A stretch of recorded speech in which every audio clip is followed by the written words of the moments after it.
That jig just tends to get a better bite. Oh, there's one. Oh, there we go. Striking first blood. That looks like a nice fish for the river by the way he's digging. He's acting like he's wanting to be somebody. Oh yeah, Don't be camera shy, buddy. That echo. I thought he was a smallmouth for a second. That echo got you, huh? Not a giant. No, that's your average fish. You kidding me? In the elite tournament, they were begging for these, huh? On their knees for a fish that size. All right, there's a Delaware. All right, so here's one of those situations where we got riprap bank, got some laydowns coming off that bank into the water. They're not on the bottom. Get this little guy back. They're not on the bottom, but they're protruding out into the water. And so, as Pete was turning the boat right there, I had a perfect shot.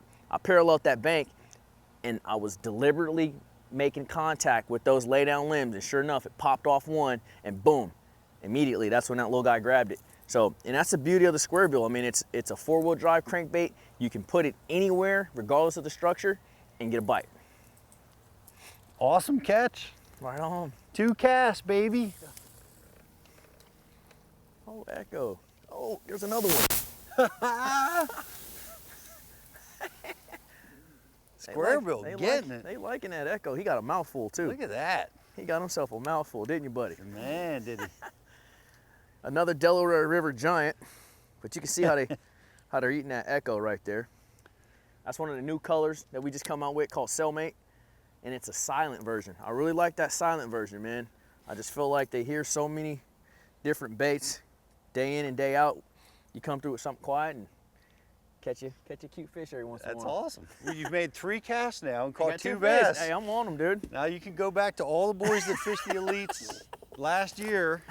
Well, hey, say, I don't know. That Delaware River is awesome, man. You got me on the juice, Pete, so I ain't gonna take no credit for nothing. Now, what were you saying about this tide? It's doing well. I mean, when I talk to people about high tide, it's a challenging tide to fish, but there's a couple patterns that really work, and one of them is flooded riprap. Absolutely. And that's what we're dealing with right here. We got flooded blow down trees and we've got flooded riprap in between. Yep. So we put ourselves in a good position, but I really like that bait is tearing up. I was in my mind's eye when we were coming in here. I'm coming in here to flip these trees, you know, and throwing the crankbait, that Squarebill up on the riprap is. Yeah.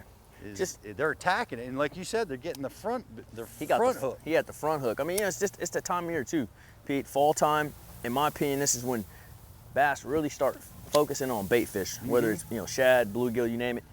Bait fish becomes a huge.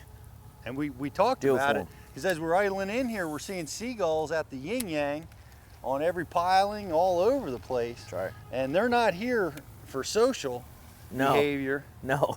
You know, they're here to eat. That's right.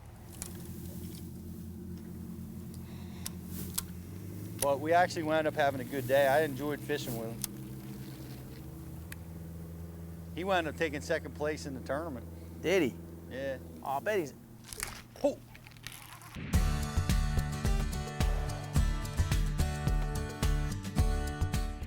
Welcome to Bass University TV, an online video training course where you'll learn champion bass fishing techniques from pro anglers Pete Gluzek, Mike Iaconelli, and their talented special guests. From on the water to in the classroom, you'll learn sound techniques and strong fundamental bass fishing skills. Watch hours of video content on multiple topics at your own pace for a low monthly fee. Cancel at any time. Information is power in the sport of fishing, so learn from the very best. Subscribe to Bass University TV today.